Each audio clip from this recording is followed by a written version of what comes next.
For 25 years, Vladimir Putin has held such incredible power over his own country with just a single unwritten deal. He told Russians that if they gave up on their political freedom, he would give them stability. He promised that Russia was an energy superpower, that Russia never again would know poverty. But that deal is officially dead. As of this week, we have crossed a historic financial red line, one that changes the war. For the first time in years, a driver in Russia is paying more for gasoline than a driver in the United States.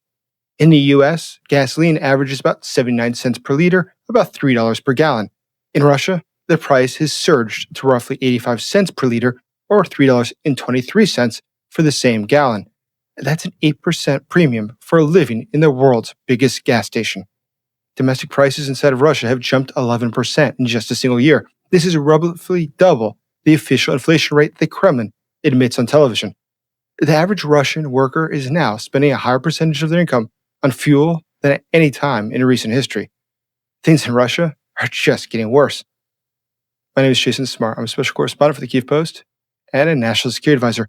What we're seeing is not inflation. It is a direct war tax. The price isn't high because of the global market. It is high because of theft.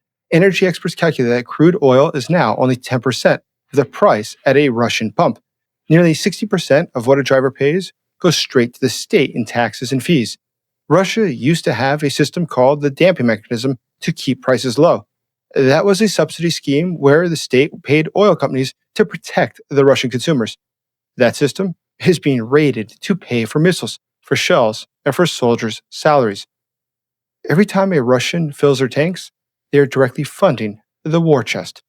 A nurse in Saratov now pays more to drive around than a nurse in Texas.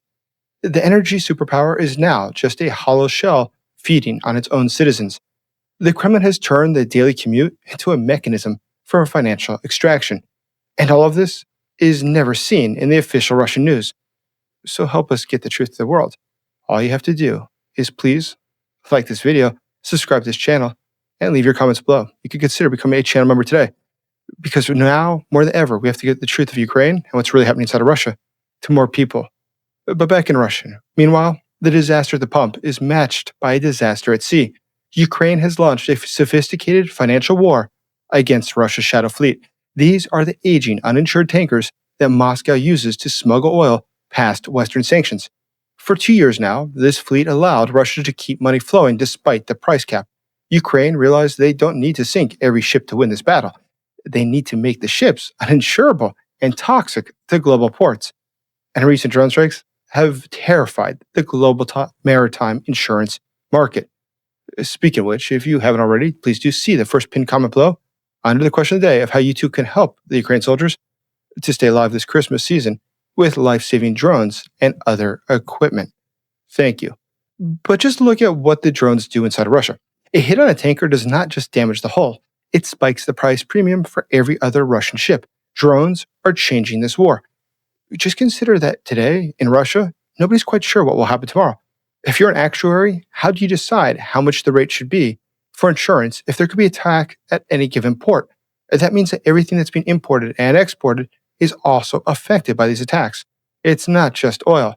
And the situation, it's about to get worse. The cost of moving Russian oil has tripled overnight. Insurers now demand a 300% markup to enter the Black Sea. Shipping companies are charging war risk premiums that eat into the profit margin of every barrel. This creates a soft blockade that is invisible on a map but deadly on the balance sheet. Every dollar spent on insurance is a dollar that doesn't buy a shell or a tank. It creates a cash crunch on the one thing that Putin needs most. Those are petrodollars. Russia is forced to sell its oil at a steep discount to cover these transport costs. The spread between Russian Urals crude and global Brent crude is widening yet again. The West failed to stop the oil with sanctions alone. Ukraine, today, is enforcing sanctions. Ukraine is stopping Russia with simple mathematics and cheap drones. The economic damage is now visible in the air traffic control logs. We see that Ukrainian drones are shutting down Russian airports from the Volga to the Caucasus. And when drones appear on the radar, authorities initiate planned carpet and ground all civil aviation. Major hubs like Kazan, Nizhny Novgorod, Volgograd are facing repeated shutdowns. On one single night, airports across 7 different regions were forced to simultaneously suspend all flights. This freezes business travel and time. Sensitive cargo in the center of the country is all of a sudden stuck. Now, the Defense Ministry of Russia claims that they shot down 127 drones, but you cannot run a country or an economy when you close your airspace every 3 days. Logistics firms are reporting delays that ripple through the entire supply chain. The illusion of safety in the rear is being shattered for the business elites. Today, the financial crisis has turned into a moral horror show on the front. Just consider this. The Defense Ministry is drafting medals for soldiers who retrieve corpses. This sounds noble on the surface, but it covers a dark financial reality. Independent estimates suggest that over 1 million Russian soldiers have been either killed or wounded. The state cannot afford the full death benefits for all of them. Creating a medal for body recovery is a bureaucratic way to manage the backlog of the missing. It is an admission that leaving the bodies on the field has become a systemic problem. Just consider how bad things have become inside the Russian military. In fact, today, soldiers are looting their own comrades to survive. Russian military bloggers like Anastasia Kashavarova has said that today the internal looting is become totally intolerable. Troops are stripping fallen soldiers of helmets, armor, and boots to sell or to use. They are stealing bank cards and passports from bodies lying in the mud. In one specific case, they stole a dead man's book of Mao Zedong quotes. Now, this isn't just theft, it serves as a grim financial purpose for the command structure. When IDs and documents are stolen, the soldiers cannot be identified. The commander lists the soldiers as missing in action or killed in action. If he is missing, the government doesn't have to pay the family a cent. This saves the regional budgets millions of dollars at the cost of the family's grief. The state taxes the living at the pump and robs the dead at the front. The army has dissolved from a professional force into a scavenging rabble. And if you want to see the end of the regime, just look at Credit Bank of Moscow, or MKB. This is not just a random bank. It is the primary wallet for Rosneft, which is the state oil giant. MKB is deeply integrated into the financing of the Russian energy sector. Overdue debts at this bank have surged 700% this year alone. Clients failed to repay roughly $6 billion in loans in just 6 months. A staggering 28% of the bank's entire portfolio is now classified as bad debt. This is a solvency crisis in the heart of the Russian energy sector. And if a normal bank in the West has 5% or more of bad loans, that's considered very serious. The government starts to intervene. In Russia, one of its top banks has 28% of toxic loans. The losses signal that the oil money today is running out. Consider that in the third quarter, MKB posted a net interest loss of $1.5 billion. Banks usually make money on interest, but MKB is losing money on its core business. This means the companies borrowing the money cannot pay it back. It implies that oil and gas sector is under far more stress than the official data admits. The Kremlin can print rubles to recapitalize these banks, but that will only further fuel the inflation. They cannot print the foreign currency needed to service international obligations. The banking crisis is the fuse that eventually detonates the wider economy. Corruption is, though, the one thing that just keeps getting worse. But today, we see that while the banks are failing, the elites are cashing out. Officials are selling state assets to insiders for pennies on the dollar. The state alcohol giant, Rosbirtrom, was recently sold to a Putin crony. The sale price was roughly $77 million, a fraction of its real value. Analysts observed that the discount was effectively like a gift to a loyal Kremlin insider. Officials like Vadim Yakovenko have incredible real estate holdings. In some of the best parts of Moscow, he has real estate. Yet his family, officially, live on his basic salary. This is what it's like to work inside of Russia. As long as you're tight with the regime, you can make lots of money. The war has become a smokescreen for the final looting of the Russian state assets. Russia is falling off the technological map, and it just gets worse. A former executive from Yandex, Yuri Podrushny, has recently spoke from London. He stated clearly that Russia is years behind and has already lost the race for technology. Today, we see that Russia is not just losing this race. Look at what we see with AI. Though Vladimir Putin loves to talk about it, he loves to talk about how technological sovereignty is important, how Russia is ahead of the world, how this is a multipolar world. But the data shows that Russia is falling into irrelevance in industries that matter.